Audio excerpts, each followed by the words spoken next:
नमस्कार, मैं हूं पंकज सिंह जाडेजा। हमारा उद्देश्य है राष्ट्र से स्नेह, राष्ट्र का सम्मान। अब देखते हैं आज के दिन भर की टॉप हेडलाइन।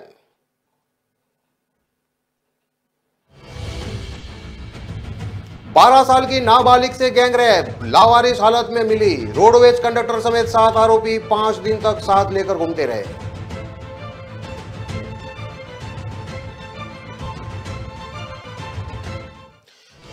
एएसपी दिव्या को लग गई थी एसीबी रेड की भनक। 5 मिठाई के डिब्बे, 2 मोबाइल फोन, 2 बैग जेल में फेंके।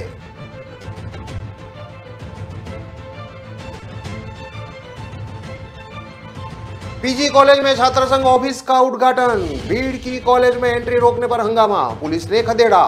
जिले का एक भी नेता नहीं बुलाया।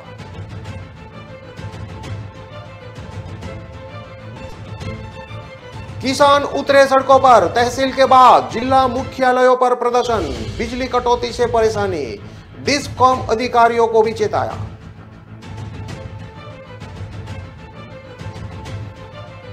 और बीजेपी की विकास यात्रा 5 फरवरी से, सीएम बोले मंत्री दौरे करे।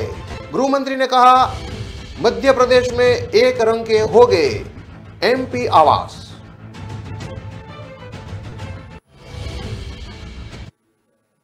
अब देखते हैं खबरें विस्तार से।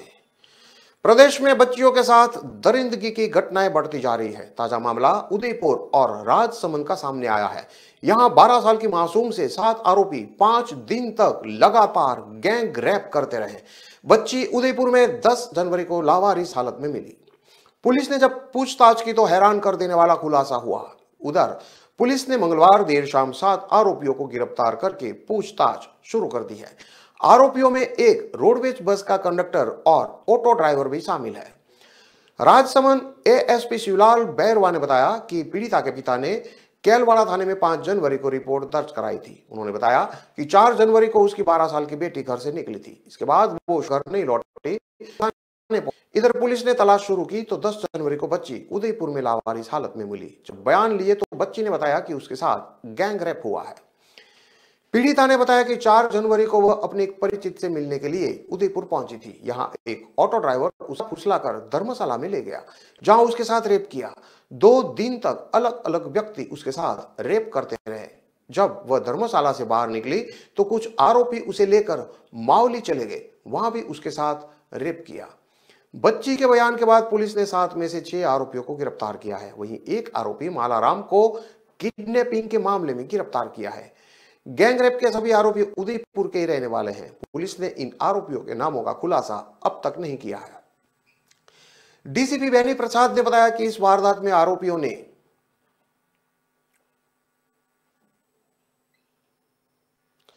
दरिंदगी की सारी हदें पार कर दी थी।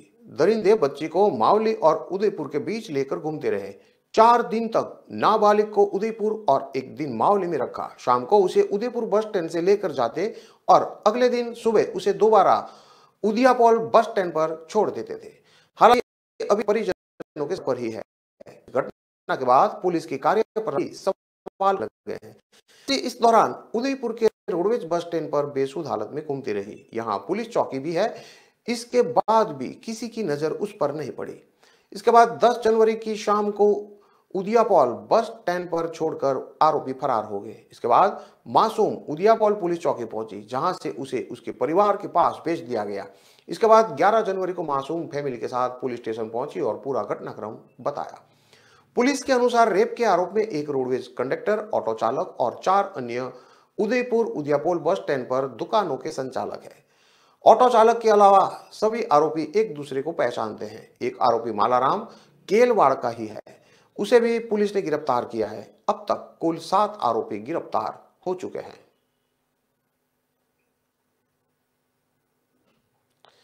अजमेर में 2 करोड़ की घूस मांगने वाली एसओजी की एएसपी दिव्या मित्तल को एसीबी मुख्यालय में केस दर्ज होने और कार्रवाई की भनक एक दिन पहले ही लग गई थी। इसलिए दिव्या अजमेर में रविवार रात करीब 10 बजे सरकारी कार के ड्राइवर बहादुर सिंह को लेकर जयपुर रोड एआरजी सिटी स्थित सी ब्लॉक के निजी फ्लैट नंबर 204 पहुंची और आनंद फानन में 5-6 मिठाई के डिब्बे, 2 बैग लेकर ब्यावर रवाना हो गई। वहां से उदयपुर चली गई। अजमेर लौटते ही एसीबी ने उसे गिरफ्तार कर लिया था। बताया जाता है कि दिव्या ने मिठाई के डिब्बे, मोबाइल फोन और 2 बैग अजमेर से ब्यावर जाते समय आना सागर में फेंक दिए। मोबाइल फोन में शिकायतकर्ताओं को धमकाए जाने से संबंधित चैट्स थी। हालांकि मिठाई के डिब्बे और बैग में क्या था, एक रात पहले वह फ्लैट से मोबाइल और सामान क्यों लेकर गई, इस बारे में एसीबी गहनता से जांच कर रही है। दिव्या ने रविवार रात को ही ड्राइवर बहादुर सिंह को कहा था कि वह सुबह जल्दी फ्लैट पर पहुंच जाए। आदेश के तहत ड्राइवर फ्लैट पर पहुंचा तो देखा एसीबी की सर्च चल रही थी। इस बीच ड्राइवर के मोबाइल फोन पर दलाल बर्खास्त पुलिसकर्मी सुमित का कॉल आया। सुमित ने कहा कि मैडम कहाँ है, फोन नहीं लग रहा। फोन लेकर ड्राइवर फ्लैट में पहुंचा तो एसीबी टीम की मौजूदगी में ही उसने दिव्या से कहा, मैडम सुमित का फोन आ रहा है, बात करना चाहता है। दिव्या ने रविवार रात जवाहरलाल नेहरू अस्पताल से पर्ची ली थी। माना जा रहा है कि खुद को बीमार बताकर गुमराह कर सकती है। एसीबी सूत्रों के अनुसार सोमवार को सर्च के दौरान दिव्या के कब्जे से पर्ची भी बरामद की गई है। मीडिया की पड़ताल में सामने आया है कि आरएसी टॉक में सहायक कमांडेंट रहते हुए दिव्या मित्तल 149 दिन तक बिना पुलिस मुख्यालय और अधिकारियों को सूचना दिए अनुपस्थित रही। दिव्या के खिलाफ विभाग ने प्राथमिकी जांच की तो सामने आया कि 54 दिन तक तो डॉक्टर से उपचार संबंधी दस्तावेज दिए, लेकिन 95 दिन तक अनुपस्थित रहने संबंधी दस्तावेज नहीं दिए। इस पर एडीजी आरएसी ने विजिलेंस को कार्रवाई के लिए लिखा। आरएसी की विभागीय जांच चल रही थी कि दिव्या को एसओजी लगा दिया गया। तब दिव्या आरएसी टॉक में 149 दिन अनुपस्थित रहने संबंधी मामले में ATS and SOG ADG Ashok Rathore ने अवकाश स्वीकृत कर दिया। पुलिस अफसरों के अनुसार ऐसा नहीं किया जा सकता। आरएसी एडीसी ने जून 2021 को एडीजी विजिलेंस को अनुपस्थित रहने के संबंध में विभागीय कार्रवाई के लिए पत्र लिखा था। कहा कि कमांडेंट की प्राथमिक जांच में सामने आया कि दिव्या की 149 दिन में से 54 दिन की मेडिकल लीव सही मिली है। 95 दिन की अनुपस्थिति से संबंध में कोई रिकॉर्ड नहीं दिया गया है। उदयपुर के चिकलवास स्थित नेचर हिल पैलेस रिसोर्ट की एएसपी दिव्या अकेली मालकिन नहीं है। फार्म हाउस की आड़ में बने इस 50 कमरे के रिसोर्ट में दलाल सुमित कुमार भी हिस्सेदार है। दिव्या के नाम से फार्म हाउस की कुछ जमीन का म्यूटेशन 2016 में खुला था, जबकि दलाल सुमित के नाम पर 2022 में किया गया। कृषि भूमि का फार्म हाउस में कन्वर्जेशन हुआ था, लेकिन इसका रोक टोक कमर्शियल उपयोग हो रहा था। यहाँ एक मैरिज पार्टी के नाम पर करीब 3.5 लाख रुपए तक किराया लिया जाता था। इसके बदले पार्टी को किसी तरह की रसीद भी नहीं दी जाती थी। जीएसटी जैसी चोरियां भी यहाँ खुले में होती थी। यूआईटी में म्यूटेशन रिकॉर्ड के अनुसार दिव्या मित्तल ने 20 जुलाई को 25,499 वर्ग फीट में जमीन चिकलवास में खरीदी थी। अंतिम खातेदार 2 भाई माधोलाल और संतोष थे। एसीबी की गिरफ्त में आने से पहले एसीबी दिव्या मित्तल को शक था कि जिसके 2 करोड़ रुपए की घूस मांग रहा है, कहीं वह एसीबी नहीं चला जाए। इसी के चलते दिव्या ने उसकी लोकेशन तक जांच की थी। जब परिवादी की लोकेशन जालाना आई तो दिव्या ने उससे पूछा भी कि एसीबी जाकर आए हो क्या, मगर परिवादी ने ही उल्टा सवाल पूछ लिया कि एसीबी क्या होती है। एसीबी के अधिकारियों ने दिव्या का लैपटॉप जब्त किया है, जिससे पता चल सकेगा कि उसने परिवादी की कॉल डिटेल भी निकलवाई थी या नहीं। इसके साथ ही चिड़ावा स्थित दिव्या के पैतृक घर की तलाशी में कुछ संपत्तियों के दस्तावेज मिले हैं, जिनकी जांच की जा रही है। उदयपुर स्थित दिव्या के रिजॉर्ट में अवैध शराब मिली थी, जिसके संबंध में स्थानीय थाना पुलिस ने मुकदमा दर्ज कर लिया है। आरोपी ACP Divya Mittal Jaipur road RTG city में सी ब्लॉक में फ्लैट संख्या 204 में अकेली रहती थी। फ्लैट में बर्खास्त सिपाही सुमित का आना जाना था। यह फ्लैट दिव्या के भाई विशाल मित्तल की संपत्ति है। विशाल माइनिंग का कारोबार करता है। उदयपुर स्थित नेचर हिल रिसोर्ट भी दिव्या मित्तल के परिजन के नाम है।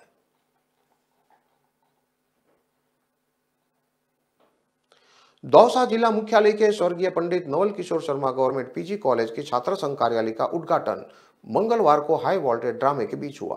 दरअसल कॉलेज में आयोजित हुए छात्र संघ कार्यालय उद्घाटन समारोह के दौरान भी कॉलेज में प्रवेश को लेकर छात्र संघ पदाधिकारियों और पुलिस के बीच जद्दोजहद हुई। यहां कॉलेज प्रशासन के निर्देश थे कि कार्यक्रम में कोई भी बाहरी छात्र प्रवेश नहीं करे, जबकि स्थानीय कॉलेज के छात्र ही कार्यक्रम में शामिल हो गए। जिनके पास कॉलेज का आई कार्ड है वह लोग कार्यक्रम में शामिल हो गए जिनके कार्ड देकर आमंत्रित किया गया है। ऐसे में कार्यक्रम में शामिल होने बहुत से ऐसे लोग पहुंचे जो न तो वे कॉलेज के थे और न ही उन्हें आमंत्रित किया गया था। पुलिस ने जब उन्हें प्रवेश नहीं दिया तो कॉलेज के गेट पर भारी हंगामा हो गया। पुलिस ने हल्का बल प्रयोग भी किया, जिसके विरोध में छात्र संघ अध्यक्ष संजय गुर्जर कॉलेज के सामने सड़क पर धरने पर बैठ गए। लेकिन कुछ ही देर में साथ ही छात्रों ने समझाइश कर उन्हें उठा लिया और समारोह स्थल पर पहुंचकर कार्यक्रम शुरू हुआ, जहां पूर्वी राजस्थान नहर परियोजना किसान संघर्ष समिति के संयोजक राम निवास मीणा ने छात्र संघ कार्यालय का उद्घाटन करके प्रेसिडेंट संजय गुर्जर को कुर्सी पर बिठाया। इसके बाद गुर्जर छात्रावास परिसर में सांस्कृतिक कार्यक्रमों का आयोजन भी किया गया, जिसमें हरियाणा से आए कलाकार अजय हुड्डा ने दी। पीजी कॉलेज छात्र संघ कार्यालय के उद्घाटन कार्यक्रम में जिले के किसी भी नेता को नहीं बुलाया गया। हालांकि कुछ दिन पूर्व कार्यक्रम को लेकर कॉलेज परिसर में आयोजित हुए परामर्श मंडल की बैठक में कॉलेज प्रशासन द्वारा छात्र संघ पदाधिकारियों के सामने स्थानीय विधायक और कृषि विपणन राज्य मंत्री मुरारी लाल मीणा को अतिथि बनाने की बात रखी गई थी, लेकिन उस बात को छात्र संघ पदाधिकारियों ने सिरे से खारिज करते हुए विरोध प्रदर्शन करके कॉलेज के गेट के ताला भी जड़ दिया था। विरोध के बाद कॉलेज प्रशासन को पीछे हटना पड़ा था और छात्र संघ पदाधिकारियों पर ही अतिथि बुलाने को लेकर पूरा मामला छोड़ दिया था, जिसके चलते छात्र संघ पदाधिकारियों ने स्थानीय जनप्रतिनिधियों के खिलाफ नाराजगी जताते हुए किसी भी नेता को आज कार्यक्रम में नहीं बुलाया, जो कि शहर के लोगों में चर्चा का विषय बना हुआ है।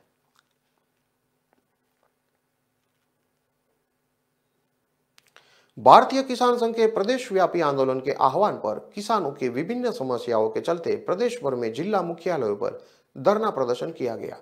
जोधपुर जिला कलेक्ट्रेट के बाहर भारतीय किसान संघ के संगठनात्मक जिला जोधपुर के किसानों ने 3 घंटे धरना देकर अतिरिक्त जिला कलेक्टर मदन लाल नेहरा को विभिन्न मांगों को लेकर मुख्यमंत्री के नाम ज्ञापन सौंपा। इससे पूर्व में किसानों ने इन मांगों को लेकर 11 जनवरी को सभी तहसील उप तहसील मुख्यालयों पर सांकेतिक प्रदर्शन कर ज्ञापन भेजे थे। जिले के किसान पिछले 1 महीने से विद्युत आपूर्ति में गड़बड़ी को लेकर परेशान हैं। कृषि सिंचाई के लिए दी जाने वाली विद्युत आपूर्ति के दौरान वोल्टेज में उतार चढ़ाव से मोटरें जलने से होने वाले आर्थिक नुकसान और पर्याप्त सिंचाई नहीं कर पाने से फसलों में नुकसान से परेशान है। इस दौरान पिछले दिनों पाला गिरने से फसल नुकसान के चलते किसानों पर दोहरी मार पड़ी है। किसान विद्युत आपूर्ति में सुधार और पाला गिरने से फसलों में हुए नुकसान का सर्वे करवाकर मुआवजा दिलाने की मांग कर रहे हैं। किसान जिला कलेक्ट्रेट पर धरना देने के बाद डिस्कॉम मुख्यालय पहुंच गए। वहां डिस्कॉम प्रबंधक निर्देश को सूचना मिलने पर वो कार्यालय पहुंचकर किसानों से वार्ता की। डिस्कॉम प्रबंधक निर्देश के समक्ष किसानों ने वोल्टेज में उतार चढ़ाव से होने वाले नुकसान और सुबह शाम घरेलू विद्युत कटौती से राहत दिलाने की मांग रखी। इस पर विद्युत विभाग की ओर से प्रबंधन निर्देशक प्रमोद टांक, मुख्य अभियंता Jodhpur zonal MD TL Mangilal Benda, प्रसारण निगम के मुख्य अभियंता ने किसान संघ के प्रतिनिधियों के साथ 2 घंटे की वार्ता करके जयपुर में सीएमडी और प्रमुख शासन सचिव सहित प्रसारण निगम के उच्च अधिकारियों से मोबाइल पर बात करके कृषि ब्लॉक आपूर्ति में परिवर्तन कर आपूर्ति में सुधार करने का आश्वासन दिया।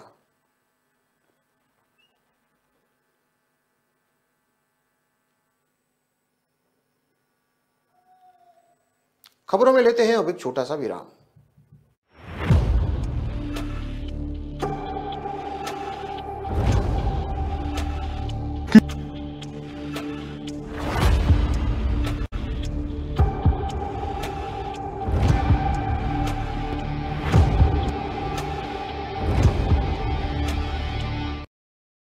इतनी देर से ढूंढ रहा हूँ, पता नहीं कहाँ मिलेगी इलेक्ट्रिकल्स की दुकान।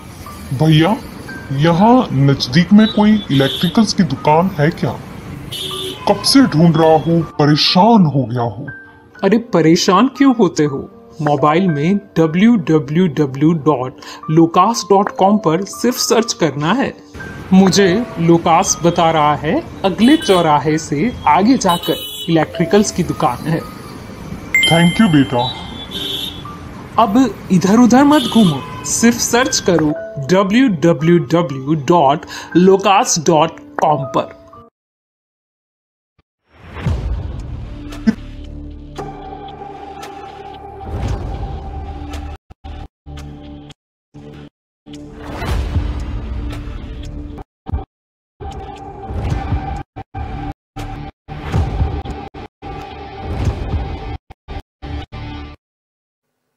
विराम के बाद एक बार फिर से आपका स्वागत है। हम देखते हैं आगे की और खबरें।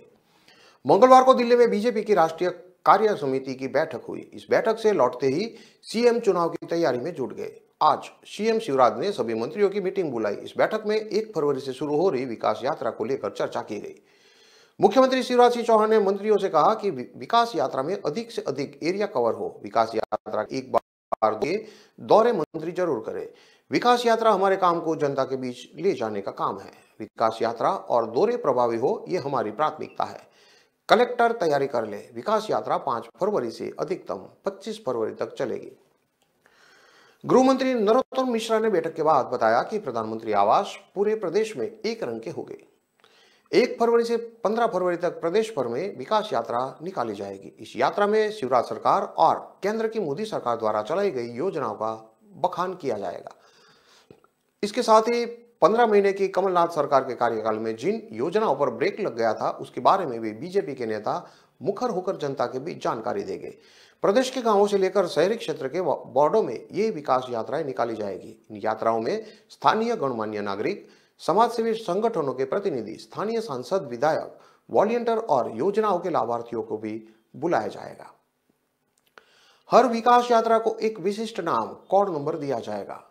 प्रभारी मंत्री की सलाह से हर यात्रा के लिए यात्रा प्रभारी, सह यात्रा प्रभारी, लोकार्पण, शिलान्यास, हित लाभ वितरण के लिए मुख्य अतिथि को कलेक्टर तय करेंगे। हर जिले के ग्रामीण और शहरी क्षेत्र में होने वाली विकास यात्राओं के रूट और रूपरेखा का निर्धारण जिले के प्रभारी मंत्री के सलाह लेकर कलेक्टर फाइनल करेंगे। विकास यात्रा के लिए आसपास के गांवों, वार्डों के कलेक्टरेट समूह बनाकर उसके रूट तय करेंगे। यात्रा से संबंधित क्लस्टर में शामिल पहले गांव से शुरू होकर बाकी सभी गांवों से गुजरती हुई क्लस्टर के आखिर गांव में समाप्त होगी। विकास यात्रा के रूट का निर्धारण इस प्रकार किया जाएगा जिससे हर ग्राम, नगर में यात्रा के अंतर्गत आयोजित होने वाली गतिविधियों को पर्याप्त समय मिले और निर्धारित समय अवधि में जिले के समग्रतः ग्राम, वार्ड में यात्रा अनिवार्य रूप से पहुंचे। विकास यात्रा से संबंधित पूरी जानकारी सीएम हेल्पलाइन पोर्टल के माध्यम से दर्ज की जाएगी। पोर्टल में एक अलग से मॉड्यूल तैयार करके अधिकारियों के लिए लॉगिंग, जिलों विकास यात्राओं के संबंध में डेटा लेने और के लिए सीएम हेल्पलाइन में प्रक्रिया तय की गई है। जिला नोडल अधिकारी शहर और ग्रामीण के लिए अपने लॉगिन पर विकास यात्रा का मास्टर प्लान तैयार करेंगे। विकास यात्रा के लिए प्रभारी अधिकारियों की नियुक्ति करके उनकी लॉगिन आईडी बनाएंगे। कलेक्टर के अनुमोदन से विकास यात्रा में मुख्य अतिथि की जानकारी दर्ज करेंगे। विकास यात्रा प्रभारी के लॉगिन पर विकास यात्रा में रोजाना प्राप्त होने वाले आवेदनों, प्रतिदिन होने वाले भूमि पूजन, लोकार्पण की संख्यात्मक जानकारी दर्ज होगी।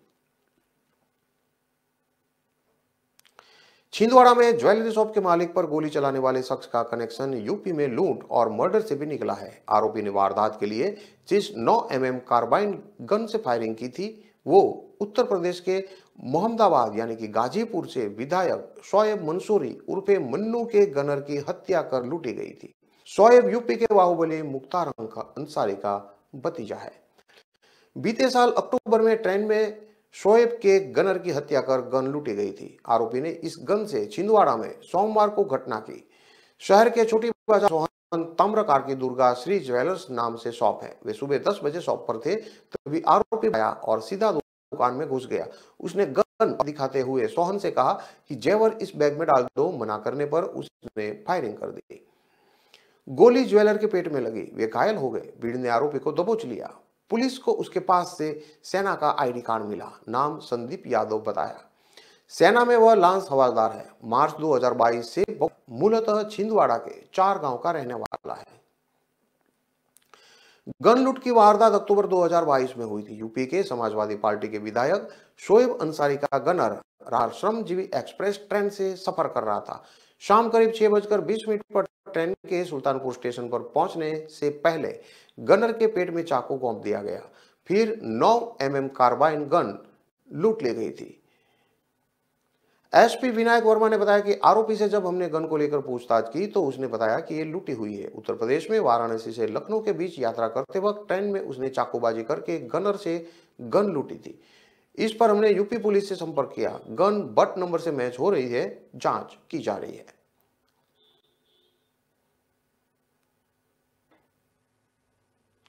जबलपुर के अधारताल क्षेत्र स्थित पेंट कंपनी में देर रात भीषण आग लगी। आग लगने से 2 कर्मचारी बुरी तरह से झुलस गए। आग लगने की सूचना पर मौके पर फायर ब्रिगेड और पुलिस की टीम पहुंची। आग में झुलसे 2 कर्मचारियों को एम्बुलेंस की सहायता से निजी अस्पताल में भर्ती कराया गया है। एक की हालत गंभीर बनी हुई है। पुलिस के मुताबिक आधारताल इंडस्ट्रियल एरिया में बीती रात एक पेंट फैक्ट्री में अचानक आग भड़क उठी। आग लगने से 2 कर्मचारी गंभीर रूप से झुलस गए। एक कर्मचारी की हालत गंभीर बताई जा रही है। 3 दमकल वाहनों ने मौके पर पहुंचकर आग पर काबू पा लिया। आग लगने का कारण शॉर्ट सर्किट बताया जा रहा है। जानकारी के अनुसार आधारताल इंडस्ट्रियल एरिया में संजू गुप्ता की पेंट की फैक्ट्री है। रात में फैक्ट्री में 2 कर्मचारी काम कर रहे थे। चौकीदार शिव नारायण बाहर बैठा हुआ था। इतने में अचानक आग भड़क उठी। आग ने दोनों कर्मचारियों को अपनी चपेट में ले लिया। आग लगने से केदारनाथ राय और राजाराम गंभीर रूप से झुलस गए। दोनों कर्मचारियों को एम्बुलेंस से निजी अस्पताल भेजा गया। सूचना मिलते ही नगर निगम मुख्यालय, आईएसबीटी और रांची से एक दमकल वाहन मौके पर पहुंचे। दमकल कर्मियों ने घंटे भर की मशक्कत के बाद आग पर काबू किया। फिलहाल आग से झुलसे केदारनाथ राय की हालत गंभीर बताई जा रही है।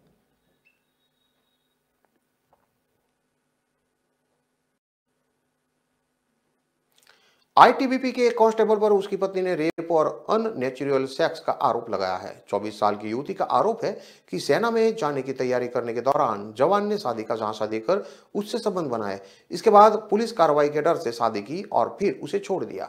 विरोध करने पर भाई को जान से मारने की धमकी दी। साथ ही दिल्ली की श्रद्धा की तरह उसके भी टुकड़े टुकड़े करने की धमकी दी। पीड़िता मंगलवार को कलेक्टर अक्षय कुमार सिंह के पास पहुंची। कलेक्टर ने जब पीड़िता के पति से बात की तो उसने पत्नी के किसी के बहकावे में आकर ऐसा करने की बात कही है। कलेक्टर ने उचित कार्रवाई करने का भरोसा दिया है। कार्यालय पहुंची पीड़िता ने बताया कि अमोला थाना क्षेत्र के रहने वाली हूं। मेरा बचपन से ही वर्दी पहनने का सपना था, चाहे वह पुलिस की हो या फिर सेना की। यही कारण था कि मैं सोशल मीडिया पर भी सेना के जवानों और अफसरों के बारे में पढ़ा करती थी, उनकी आईडी वगैरह भी देखती थी।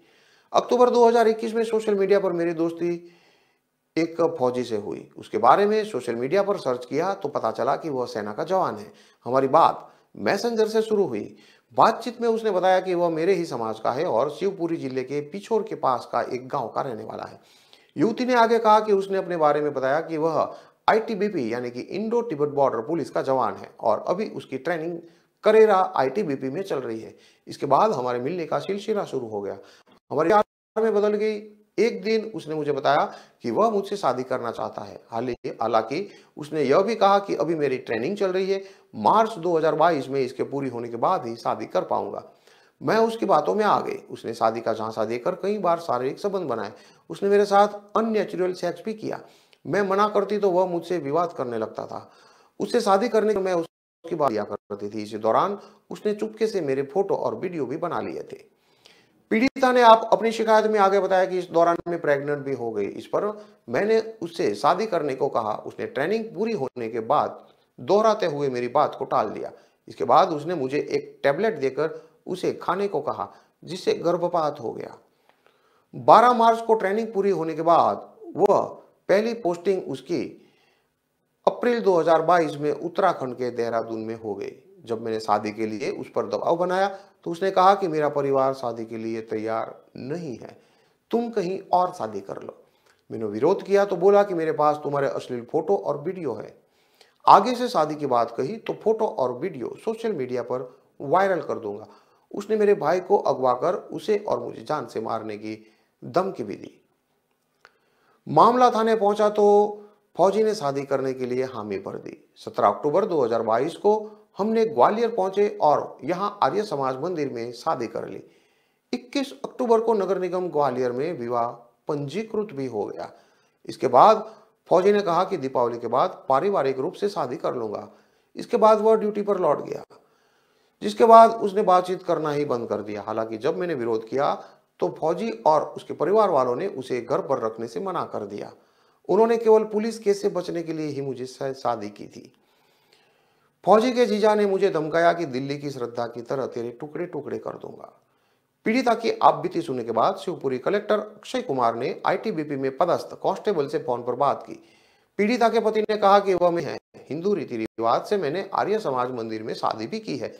इसके दस्तावेज है।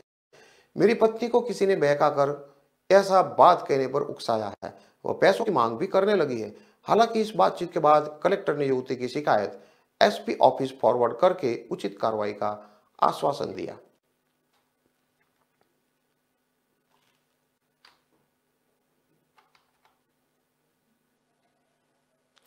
इन सभी खबरों को विस्तार से पढ़ने के लिए आप हमारे वेबसाइट का भी प्रयोग कर सकते हैं। हमारा वेब का पता है www.kalamkartevya.com।